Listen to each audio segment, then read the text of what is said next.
यहाँ हर एक घायल परिंदा है, जो फिर से उड़ चला वही जिंदा है। तो अब आज देखते हैं भाग 5 संघ 3 दिनों से कंटिन्यू चल रहा है और लगभग भूल भी गए होंगे। ठीक है, तो एक बार रिवीजन करते हैं फास्ट और फिर आगे बढ़ते हैं। ठीक है, तो भाग 5 कहाँ से स्टार्ट होता, किस आर्टिकल से?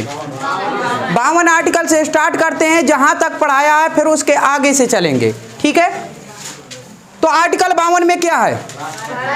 भारत का एक राष्ट्रपति होगा। 53 आर्टिकल में संघ की कार्यपालिका शक्ति किसमें निहित है? अध्यक्ष कौन होगा? राष्ट्रपति। और तीनों सेनाओं का मुखिया राष्ट्रपति। ये 53 आर्टिकल में कहा गया। 54 आर्टिकल में राष्ट्रपति के निर्वाचन की बात की गई है। 54 के बाद 55 आर्टिकल में निर्वाचन की रीति या पद्धति की बात की गई है। किस प्रकार से एकल संक्रमणीय पद्धति से होता है चुनाव। 56 आर्टिकल में पदावधि की बात की गई है कि 5 साल का होगा कार्यकाल इनका। 57 आर्टिकल पुनः निर्वाचन। 58 आर्टिकल ठीक है, योग्यताओं की बात की गई है या आहार्यताएं की बात की गई है। 59 आर्टिकल शर्तों की बात की गई है राष्ट्रपति के। अच्छा, 60 आर्टिकल शपथ या प्रतिज्ञान की बात की गई है। 61 में महाभियोग की बात की गई है। तो महाभियोग जो प्रक्रिया है वो किस देश से ली गई है?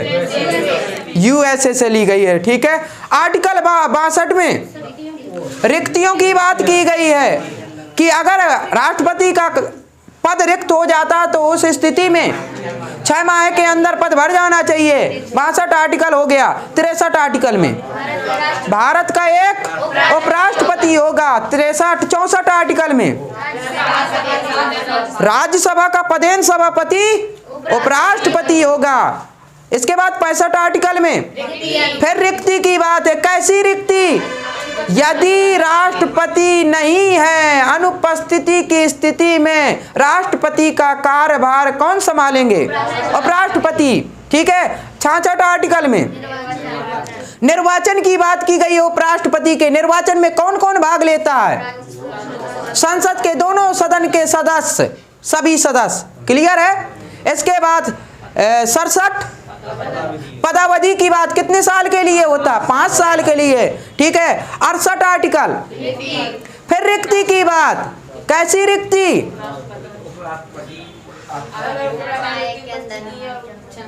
6 माह के अंदर अगर पद रिक्त होता उपराष्ट्रपति का तो 6 माह के अंदर पद भरा जाना चाहिए। 68 69 में शपथ या प्रतिज्ञान की बात की गई है उपराष्ट्रपति की। 70 में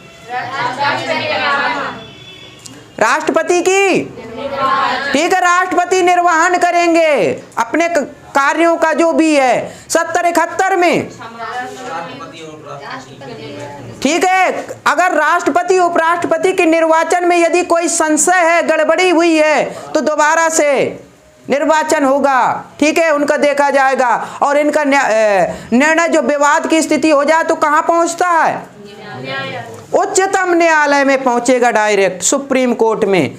72 आर्टिकल राष्ट्रपति को शक्ति दी गई है क्षमादान करने की। 73 आर्टिकल संघ की कार्यपालिका शक्ति का विस्तार। हमने बताया कितना विस्तार है, हमने कहा अनुसूची 7 देख लीजिए, वही है विस्तार सब। सही है ना? आपसे पूछेगी बताइए संघ की कार्यपालिका शक्ति का विस्तार क्या है, कितना है, तो आप क्या कहेंगे, क्या जवाब देंगे? आप तो सीधे कह दीजिए संविधान उठा लीजिए, अनुसूची 7 खोल लीजिए और उसी में दिया, देख लीजिए। सही है ना? अनुसूची 7 में क्या दिए? 3 सूची दिए हुए हैं। अनुसूची 7 में 3 सूचियां हैं। कौन? संघ सूची, राज्य सूची, समवर्ती सूची। तो संघ सूची ये पूरा संघ की कार्यपालिका शक्ति का विस्तार है और साथ में समवर्ती सूची। ठीक है, इतने विषयों पर कार्य करते हैं। ठीक है, इसके बाद 74 आर्टिकल राष्ट्रपति को सलाह देने के लिए एक मंत्री परिषद होगी। पद की व्यवस्था है, मंत्री परिषद में ही आएंगे कौन? प्रधानमंत्री, मंत्री परिषद के ही मुखिया होते हैं प्रधानमंत्री। अच्छा, इसके बाद 75 आर्टिकल में, ठीक है, तो अब नियुक्ति की बारी आती है, यानी जो मंत्री परिषद है उनकी नियुक्ति कौन करेंगे? बताइए कौन करेंगे? ठीक है, राष्ट्रपति करेंगे। और इस प्रकार से 75 आर्टिकल हो गया। अब आते हैं 76 से कल के रिवीजन में। 76 आर्टिकल में क्या है? महान्यायवादी जिसे कहते हैं अटॉर्नी जनरल, ये भारत का क्या होता है? विधि वाला व्यक्ति होता है। सबसे अगर बात करें विधि के प्रवक्ता या विधि में सबसे उच्च व्यक्ति कौन होता है, तो अटॉर्नी जनरल होते हैं।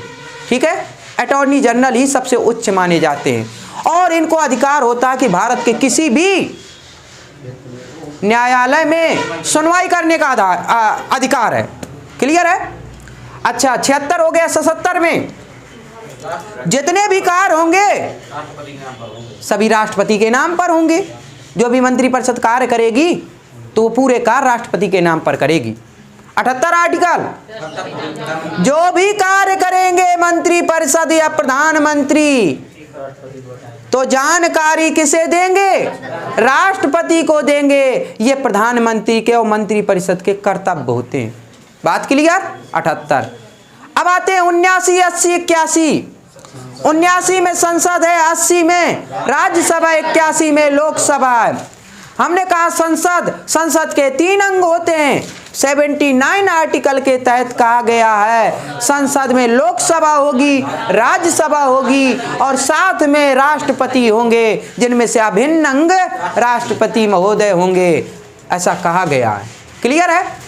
80 आर्टिकल में राज्यसभा की बात की गई है और राज्यसभा में कुल कितने सदस्य होते हैं? 250 का प्रावधान है, वर्तमान में 245 हैं। तो 250 को हम पढ़ेंगे। 250 में ये बताइए कैसा प्रावधान है? 250 को 2 भागों में बंटवारा करते हैं, 238 प्लस 12। वो 12 व्यक्ति जो है ना अलग से वो राष्ट्रपति मनोनीत करता है। ठीक है, और वो 12 व्यक्तियों को जो मनोनीत करता है तो उसमें से 4 जो होते हैं ना वो विशेषज्ञ होते हैं। सही है ना? वो विशेषज्ञ होते हैं। और किसके विशेषज्ञ होते हैं? बताइए। साहित्य में, विज्ञान में, कला में, समाज सेवा में, ये 4 क्षेत्र होते हैं। चारों में क्या होते हैं? विशेषज्ञ होते हैं। क्लियर है बात? 238 राज्यों से लिए जाते हैं। हो गया?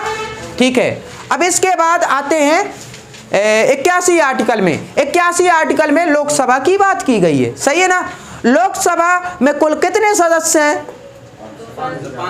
550 हैं अधिकतम। पहले 552 हो सकते थे, 2 एंग्लो इंडियन, लेकिन हटा दिया गया एंग्लो इंडियन को, अब नहीं रखा जाता। ठीक है, नियुक्त नहीं करते राष्ट्रपति, तो अब 550 हैं। 550 के हिसाब में 2 टुकड़ों में बांटेंगे 550 को। 530 प्लस 20। 530 कहाँ से आते हैं? राज्यों से आते हैं और 20 केंद्र शासित प्रदेशों से आते हैं। बात क्लियर है? ठीक है, ये भी हिसाब हो गया। लोकसभा का कार्यकाल 5 वर्ष का होता है, वो आगे पढ़ेंगे। ठीक है, वो आगे पढ़ेंगे कार्यकाल। चलिए, तो अब आते हैं, आज पढ़ना है हमें आर्टिकल 82 से पढ़ना है। बताइए आर्टिकल 82 में क्या है? ठीक, जनगणना की बात की गई है। क्या है जनगणना? हमने कहा जनगणना 1971 को आधार लिया गया है। आधार कहाँ लिया गया? कौन सा सन? 1971 का सन लिया गया है और कह दिया गया है कि जितने लोकसभा की सीटें हैं और जितनी राज्यसभा की सीटें हैं तो बस इतनी ही रहेंगी सीमित। कब तक? 2026 तक बस इतनी ही सीटें रहेंगी जितनी हैं, निर्धारित हैं। अब एक भी बढ़ेंगी नहीं। और ये सीटें क्या होती हैं? जनसंख्या के आधार पर होती हैं। तो क्या 1971 से अभी तक जनसंख्या नहीं बढ़ी? बढ़ी है ना? तो जब जनसंख्या के आधार पर हैं सीटें जो बनती हैं तो फिर बढ़ना चाहिए ना सीटें। लेकिन स्पष्ट कर दिया गया संविधान में 1971 को आधार लिया गया और 2026 तक बिल्कुल नहीं बढ़ाई जाएंगी। क्यों नहीं बढ़ाई जाएंगी? बताइए। क्या भारत में जो जन्म दर प्रतिशत है उसमें वृद्धि होती? इसमें रुकावट नहीं हो पाती। जो भारत में जन्म दर हो रही है, जनसंख्या एकदम से वृद्धि हो रही है, उसको रोकने के लिए उस पर काफ़ी कानून भी लगे, ठीक है, बनाए गए कि जनसंख्या को सीमित किया जाए। ठीक है, अगर इसमें ऐसा कर दिया जाता कि भाई उतनी ही सीटें बढ़ेंगी तो यूपी की अभी जो 25 करोड़ जनसंख्या है ना, तो अभी तक कम से कम 40 करोड़ पहुंच जाती। ये समझ लीजिए। सब सोचते हर राज्य वाले कि भाई हमारे में ज़्यादा सीटें हो जाए, हमारे में हो जाए तो केंद्र का जो आधार होता है ना, तो हमारा भी वर्चस्व हो जाए। इस समय यूपी का वर्चस्व सबसे ज़्यादा है क्या? यूपी का क्यों है? 80 सीटें हैं लोकसभा में और 31 सीटें हैं राज्यसभा में। तो सब पूरी राजनीति जो होती है ना, पूरी यूपी में इसी वजह से होती है। जिसने यूपी पे शासन कर लिया वो केंद्र में करेगा, ऐसा माना जाता है। ठीक है, चलिए 80 सीटें माने रखती हैं, कहीं कहीं तो एक एक सीटें हैं एक राज्य में, 2-2 सीटें, 7-7 सीटें, और यहाँ इकट्ठा 80 सीटें मिलनी है लोकसभा में। तो क्यों नहीं यहाँ पर ज़्यादा मेहनत करेंगे लोग, राजनीति वाले। तो ये चीज़ें हैं, ये स्पष्ट कहा गया है। अच्छा, 1971 जो आधार रखा गया ना, वो सिर्फ किसमें? ये संघ वाली बात चल रही है, राज्य वाली बात नहीं चल रही। यानी आप देखते होंगे लोकसभा और राज्यसभा, ठीक है, इसकी बात चल रही है, इनके सदस्यों की। विधानसभा भी होता है क्या? जो अभी चुनाव हो रहा है ना विधानसभा का, इसका आधार 1971 नहीं है, इसका आधार 2001 है। विधानसभा में जो सीटों का बढ़ाने की बात है ना, आधार ये 2002 कैसे लिख गए, 2001 कर लीजिए। ठीक है, विधानसभा में जो जनगणना का आधार वर्ष लिया गया है ना, वो 2001 लिया गया है।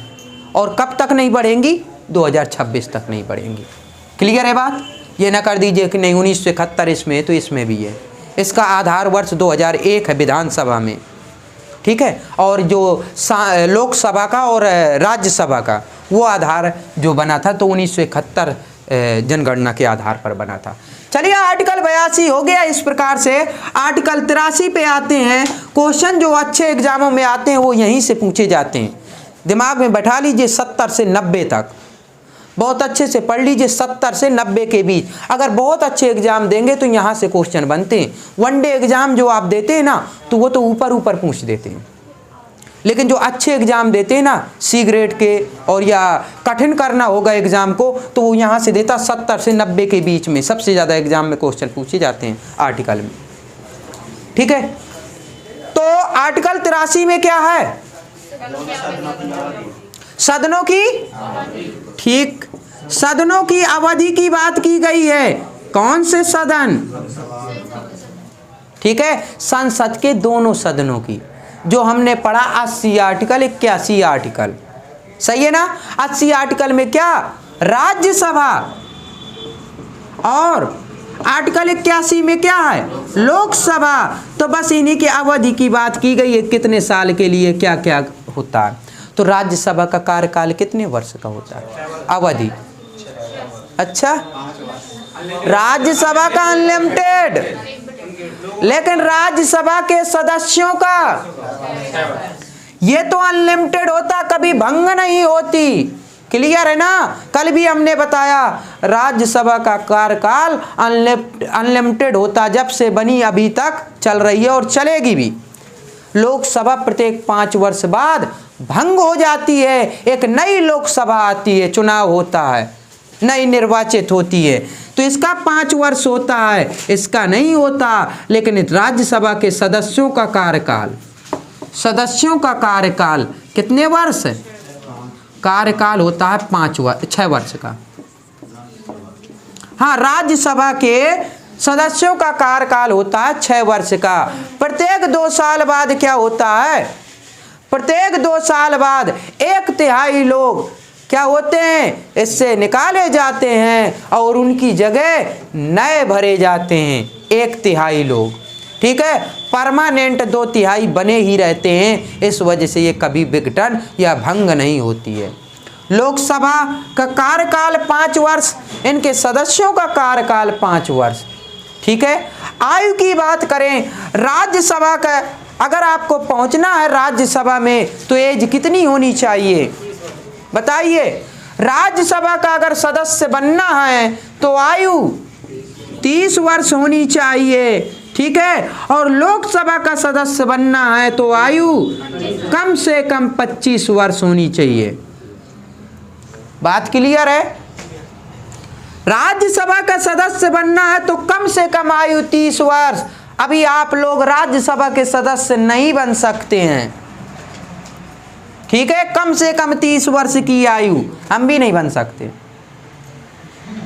अभी हम भी नहीं बन सकते। चलिए, लोकसभा की कम से कम आयु 25 वर्ष हो जाए तभी आप लोकसभा में आप लोकसभा का चुनाव लड़ सकते हैं, इसके सदस्य बन सकते हैं।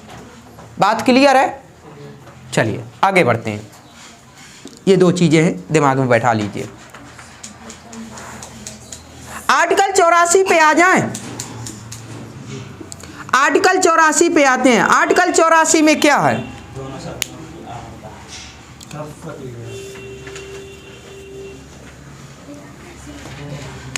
दोनों सदनों की सदस्यों की अर्हताएं।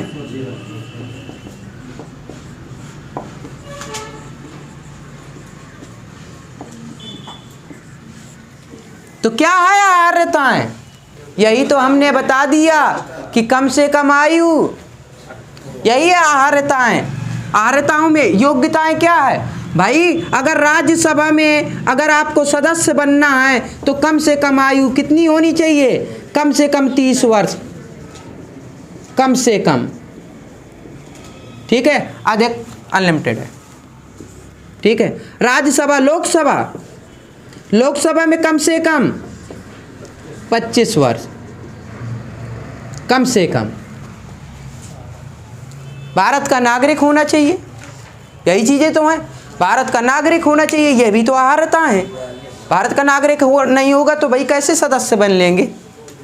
और ठीक है, हाँ, दिवालिया वगैरह ना होना चाहिए, ये तो एक अलग बात हो गई। और उसमें और दिया गया है, निर्वाचन जो होती है ना तो उसमें से अलग से दे दिया जाता है कि ये चीजें होनी चाहिए। ठीक है। तो लोकसभा के लिए कम से कम आयु 25 वर्ष होनी चाहिए। ठीक है। और ये कहा गया है कि जब आप इसके सदस्यता लेते हैं तो लाभ का पद नहीं होना चाहिए। लाभ का पद जानते हैं? जैसे सरकारी नौकरी वगैरह होती है ना, ये नहीं होना चाहिए, लाभ का पद पर नहीं होना चाहिए। ये इसकी अर्हताओं में गिनती आती है।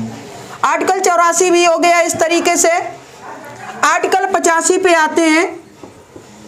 बताइए आर्टिकल 85 में क्या है? ठीक है।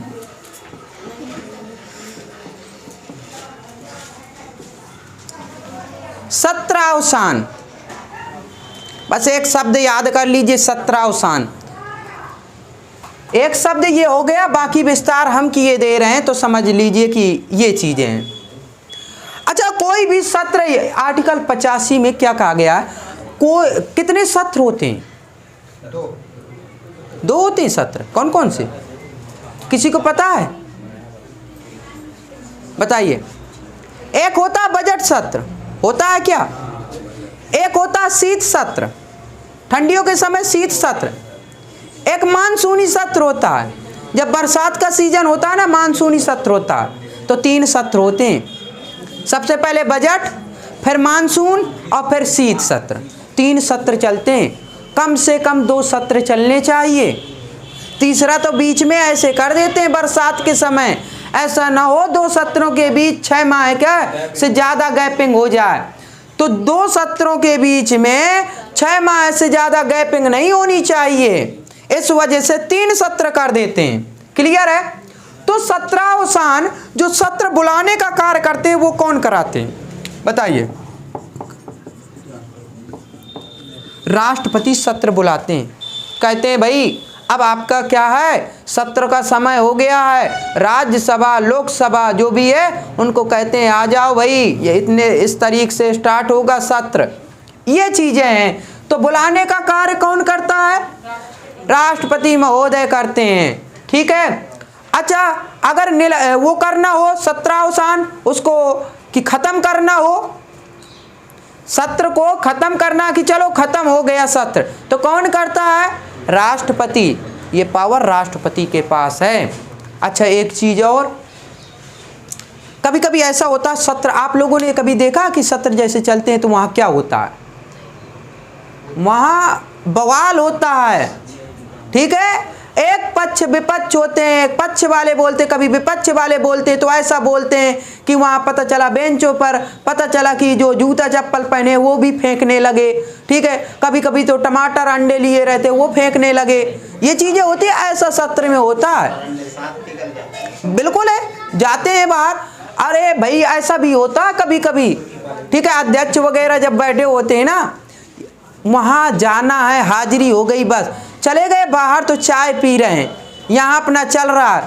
जब देखते हैं कि एक कोरम होता है कि 1/10 होना चाहिए कोरम का, जब 1/10 होना चाहिए तो वहाँ जितने लोग आए हैं उसका 1/10 होना चाहिए।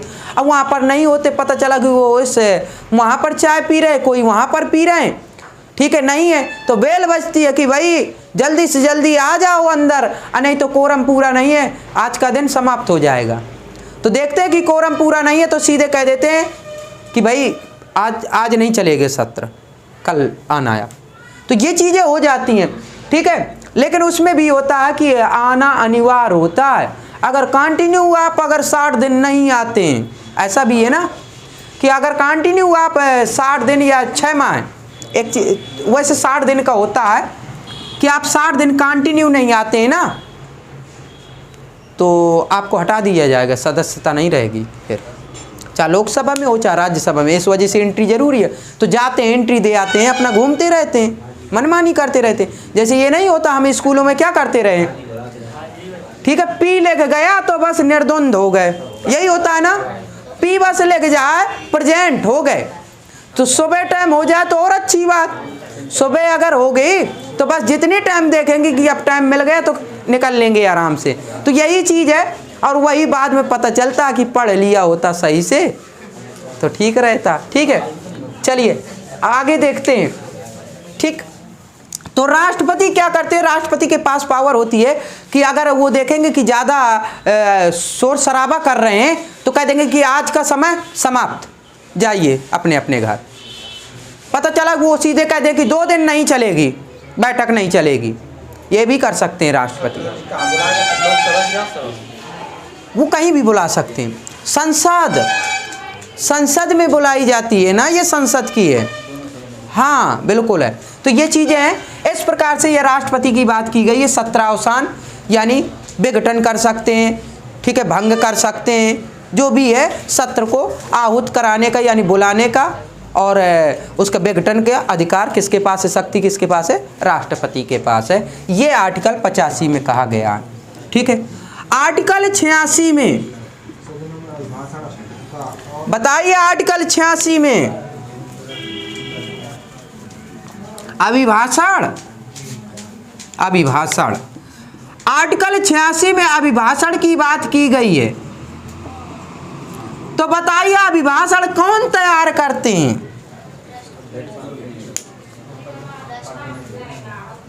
राष्ट्रपति तैयार करते हैं। अभिभाषण कौन तैयार करते हैं? 74 आर्टिकल मंत्री परिषद होती है ना। अच्छा, अपनी सलाह के लिए वो मंत्री परिषद रखते हैं राष्ट्रपति, तो ये लिखने पढ़ने का कार्य कौन करेंगे? राष्ट्रपति करेंगे क्या? एप्लीकेशन लिखने का कार्य कौन करेगा? राजा करेंगे क्या? वो कह देंगे कि ऐसा लिखो, तो समझ लीजिए यही चीज है। तो अभिभाषण कौन लिखेगा? मंत्री परिषद लिखते हैं और फिर दे देंगे कि जी हुजूर ये लीजिए, फिर अभिभाषण करेंगे, फिर भाषण देंगे, ठीक है। तो ये अभिभाषण क्या होता है? अभी हमने देखा ना आर्टिकल 85, सत्र बुलाते हैं, तो फिर कहेंगे कि भाई आ जाओ, सत्र बुलाया था, तो किस लिए बुलाया, किस कारण बस बुलाया, राष्ट्रपति महोदय बताएंगे अपने अभिभाषण में कि इस वजह से बताया, ये उद्देश्य है, ये चीज़ें हैं, इस वजह से अभिभाषण ये बनाया जाता है। मंत्री परिषद बनाते हैं, बोलते कौन है? राष्ट्रपति बोलेंगे, भाषण देंगे, ठीक है। बताते हैं सभी को। आर्टिकल 87, आर्टिकल 87 में क्या है? विशेष अभिभाषण, ठीक है। तो वही चीज है, पता चला कि विशेष अभिभाषण के दौरान किसी कारणवश हमें जल्दी बुलाना पड़ा, सत्य कोई बहुत जरूरी कार्य है, इस वजह से वो बताएंगे कि हमें इस वजह से हमने बुलाया है, ये चीज़ें हैं, बस बात वही है और कुछ नहीं है। आर्टिकल 87 हो गया। एग्ज़ाम में सबसे ज़्यादा पूछने वाला क्वेश्चन ये देखिए, ये है 88 नंबर। बहुत अच्छे से समझ लीजिए आर्टिकल 88। हमने अगर कह दिया कि ये इम्पोर्टेंट है तो ये समझ लीजिए कि वो तो याद हो ही जाए, बाकी अगर नहीं याद हो रहे तो चलेगा, लेकिन ये याद हो जाना चाहिए। ये नहीं याद होगा चलेगा, नहीं याद होगा चलेगा। अभी जैसे पहली बार अगर पढ़ रहे हैं तो चलेगा, कोई दिक्कत नहीं, बाकी तो वो तो हमारी गारंटी है ना कि याद होगा, कैसे नहीं होगा, सब याद होंगे, ठीक है।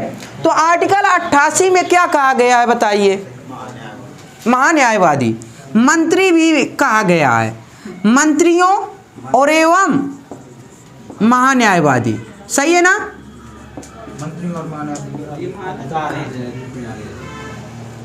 मंत्रियों की भी बात है और महान्यायवादियों की भी बात है, तो ये ठीक है। अटॉर्नी जनरल है ना, 76 आर्टिकल में पढ़ा था आप लोगों ने, जो 76 में है ना, तो 88 के अंतर्गत भी उसका उल्लेख है महान्यायवादी का।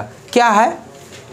अब देखिए आर्टिकल 88 में जो दिया है ना, इसमें यह कहा गया है कि इन्हें एक अधिकार मिला होता है। जैसे लोकसभा का सत्र चल रहा है, बैठक चल रही है, मीटिंग चल रही है लोकसभा की, तो राज्यसभा में जो मंत्री होंगे ना, वो मंत्री क्या कर सकते? वहाँ जा सकते, साथ में महान्यायवादी भी जा सकता है, उनकी बातें सुन सकते। ऐसा होता है ना, एक घर होता है, एक आप देखेंगे पड़ोसी होते हैं ना, एक हमारा घर है, एक दूसरे का घर होगा। जब वहाँ कोई बात होगी ना, हमारे घर में तो कुछ हो नहीं रहा, लेकिन वहाँ कोई प्रोग्राम है, फंक्शन है या फंक्शन है, अब फंक्शन तो ठीक है, फंक्शन होगा तो हम नहीं जाएंगे, लेकिन फंक्शन में यदि बवाल हो गया तो जरूर देखने जाएंगे दरवाजा खोल खोल के कि क्या बात हो गई है, सही है ना? ऐसे ये लोग जो राज्यसभा लोकसभा होते हैं ना, लोकसभा सभा मीन्स क्या है? सदन होता है ना, ठीक है। ये लोअर सदन होता है, वो अपर होता है, ठीक है। लोकसभा और राज्यसभा ये उच्च सदन माना जाता है, ये निम्न सदन होता है, जिनका चुनाव होता है उसे निम्न माना जाता है, ये उच्च होता है, क्योंकि ये कभी विघटन नहीं होता है, इस वजह से, ठीक है। शक्तियाँ पूरी इसके पास है सबसे ज़्यादा, ये भी दिमाग में बैठा लीजिए। उच्च से माना जाता है लेकिन शक्तियाँ इसके पास है, ठीक।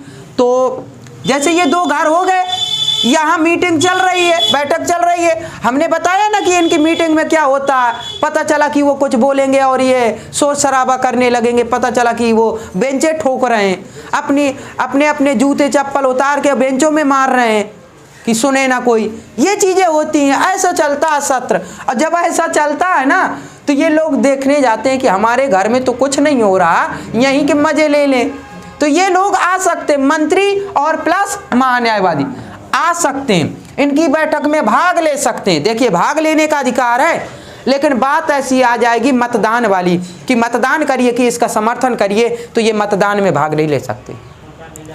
हाँ, मतदान वोट नहीं देने का अधिकार नहीं है, ये स्पष्ट बात है, क्लियर है ना? लोकसभा के राज्यसभा जा सकते हैं, जब इनका सत्र खत्म हो जाता है, इनका यदि शुरू है तो ये जा सकते हैं कि घूम फिर आए, भला देखें क्या कैसा माहौल है। हाँ, वही चीज़ है। तो इनका जो सदन होता है ना, इनकी सीटें लिमिटेड होती हैं, ये भी दिमाग में बैठा लीजिए। लोकसभा में कितनी सीटें? 550, इनकी कितनी? 250, इतनी बनी होती हैं। जो व्यक्ति होते हैं ना, ये सीटें ऐसी नहीं होती कि जो पहले आ जाए वो पहले बैठ जाए, जो बाद में आए। हर सीट पे नाम लिखा होता है, ध्यान दीजिए कि ये इसकी सीट है, ये इसकी सीट है, ये इसकी सीट है। ऐसा नहीं तो इसी में लड़ाई हो जाए कि सबसे आगे हम बैठेंगे, सबसे आगे आए, ठीक है। तो जैसा भी है, इनके नाम लिखे होते तो अपनी अपनी सीट पे जाकर बैठते हैं, ठीक। तो 250 बनी होती हैं, और जैसे ही इस सदन में 250 सीटें हो गई, और ये लोग जब जाएंगे तो कहाँ बैठेंगे फिर? तो 250 के लिए अलग होती है, और जो ये बाहर से जाते हैं ना, उनके लिए अलग से ऊपर साइड सीट बनी होती है। थिएटर गए हैं, ठीक है, मूवी देखने, तो ऊपर ऐसे बनी होती है ना, ऐसे उनका बालकनी में होता है, सबसे ऊपर साइड होता है इनका अलग से बैठने के लिए कि आप बैठे बैठे सुनते रहिए, बस मजे लेते रहिए, बस ये चीजें क्लियर है। तो ये चीजें हैं। तो मंत्रियों की बात और महान्यायवादी की बात की गई है, क्लियर है बात। महान्यायवादी का आता है, दिमाग में बैठा लीजिए, 88 आर्टिकल के तहत वोट नहीं दे सकते, भाग तो ले सकते हैं, बस इतनी सी बात है, ठीक है। आर्टिकल 89 पे आते हैं, बताइए आर्टिकल 89 में क्या है। बहुत सही। आर्टिकल 89 में एक राज्यसभा होती है ना, राज्यसभा जानते हैं ना, 80 आर्टिकल पढ़ाया। राज्यसभा का एक क्या होता है, पदेन सभापति होता है, और सभापति के साथ में एक उपसभापति होता है, सभापति और उपसभापति।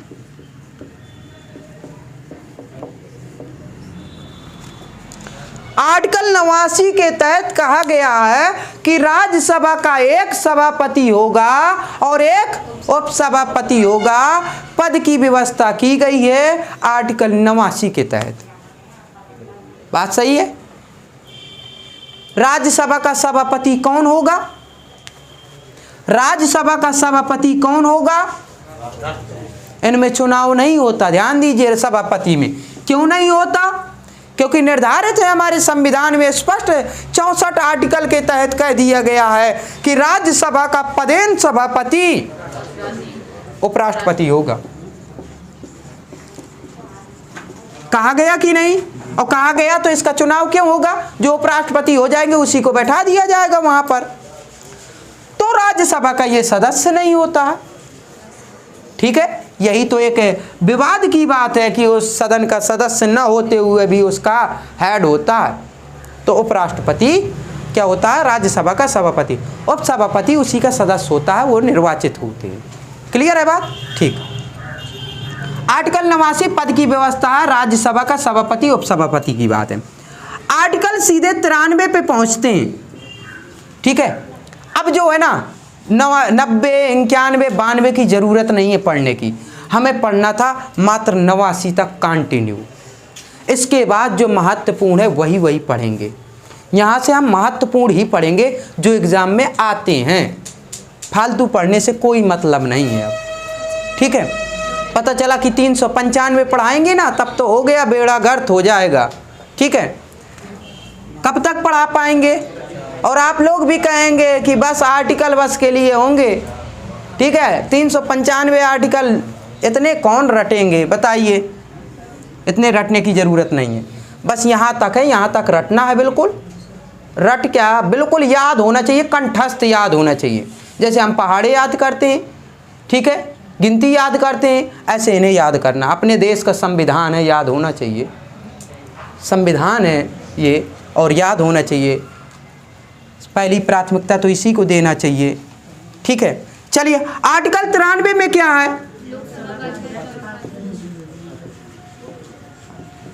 लोकसभा के अध्यक्ष और उपाध्यक्ष, ठीक है। अच्छा, लोकसभा का अध्यक्ष और उपाध्यक्ष, ये भी पद की बात की गई है। जैसे 89 में राज्यसभा के सभापति उपसभापति की बात की गई, ऐसे लोकसभा का एक अध्यक्ष होता है, एक उपाध्यक्ष होता है, जिसे बोलते हैं स्पीकर। इंग्लिश में स्पीकर लोकसभा अध्यक्ष को बोलते हैं, और प्रोटेम स्पीकर बोलते हैं, वो उपाध्यक्ष होते हैं। तो अगर आपसे पूछे कि बताइए भारत का प्रथम लोकसभा अध्यक्ष कौन थे, जीवी मावलंकर, गणेश वासुदेव मावलंकर, सही है ना, ठीक है। जीवी मावलंकर थे, अध्यक्ष थे प्रथम। वर्तमान में कौन है, ओम बिरला, सही है ना, वही चर्चाओं में थे क्या अभी। उनकी पुत्री IAS क्वालिफाई, सही है ना, हाँ वही है, ठीक है, चर्चाओं में थे। चलिए आर्टिकल 93 हो गया, आर्टिकल 93 हो गया। आर्टिकल अब आते हैं 97 में। अच्छा, आर्टिकल 97 से पहले 93 में एक और चीज़, यहाँ से क्वेश्चन आता है अध्यक्ष से। क्या आता है? अध्यक्ष, ये बताइए, अध्यक्ष जो लोकसभा का अध्यक्ष कहा जाएगा, तो अध्यक्ष मतलब तो हेड होता है ना, होता है ना। तो ये जो लोकसभा होती है उसका हेड कौन होता है? प्रधानमंत्री। फिर तो लोकसभा का अध्यक्ष तो ये होते हैं, तो लोकसभा अध्यक्ष तो ओम बिरला जी हैं अभी वर्तमान में। अब प्रधानमंत्री तो मोदी जी हैं, तो हेड कौन है बताइए? आपस में मुखिया तय करते हैं हमारा मुखिया कौन होगा 75 आर्टिकल के तहत, सही है ना? 75 आर्टिकल के तहत लोकसभा में आपस में मुखिया तय करते हैं हमारा मुखिया कौन है। आपस में कहेंगे हमारा मुखिया ये है, और जब मुखिया तय कर लेंगे तो वही होते हैं प्रधानमंत्री। हो गया? और जब प्रधानमंत्री तय हो जाएंगे तो उनका शपथ और शपथ प्रतिज्ञान कौन दिलाएंगे? राष्ट्रपति दिलाते हैं। और नियुक्ति कौन करते हैं? राष्ट्रपति करते हैं प्रधानमंत्री के।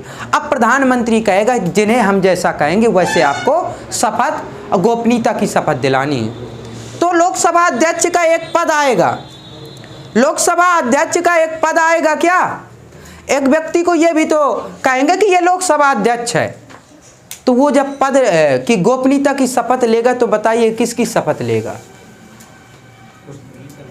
बताइए, दिमाग में बैठा लीजिए, यही क्वेश्चन आता है, तब है घूम फिर के वहीं पर पहुंच रहे हैं हम। ये अध्यक्ष पद के लिए शपथ नहीं लेते हैं, लोकसभा अध्यक्ष अध्यक्ष पद के लिए नहीं लेते, ये आम लोगों के लिए लेते हैं। आम जैसे होते हैं ना, ये सदस्य होते हैं, आम सदस्य की भांति ये गोपनीयता की शपथ लेते हैं। क्लियर है बात? सब लेंगे कि मैं प्रधानमंत्री, तो प्रधानमंत्री की हैसियत से कार्य करेंगे निष्ठापूर्वक देश के लिए। जो रक्षा मंत्री होंगे तो रक्षा के हिसाब से, जो वित्त मंत्री होंगे वित्त मंत्री की हैसियत से लेंगे। लेकिन ये लोकसभा अध्यक्ष अध्यक्ष पद के हिसाब से नहीं लेते, ये आम सदस्य के हिसाब से शपथ लेते हैं। ये आता है क्वेश्चन। क्लियर है बात? चलिए आर्टिकल 97 में आते हैं। आर्टिकल 97 में क्या है? किसके वेतन की बात की गई? सभापति और उपसभापति। जो हमने अभी 89 और 93 में पढ़ा है ना, क्या पढ़ा है? राज्यसभा का सभापति उपसभापति होंगे, आर्टिकल 89। आर्टिकल 93 में लोकसभा में एक उपाध्यक्ष और एक अध्यक्ष होंगे। तो इन चार लोगों की बात की गई है कि चारों का वेतन आर्टिकल 97 के तहत दिया जाएगा। बात सही है कि नहीं? बस इतनी सी बात है। तो आर्टिकल 97 हो गया। तो आज के लिए यहीं पर समाप्त करेंगे, ठीक है? फिर कल आगे बढ़ेंगे। और कल अब देखिए बहुत जल्द ख़त्म करेंगे, लगभग 2-3 दिन के अंदर ही ये आर्टिकल ख़त्म करेंगे। और 2-3 दिन में तो नहीं हो पाएगा, ठीक है? फिर इसके बाद और भी टॉपिक है तो वो भी देखेंगे।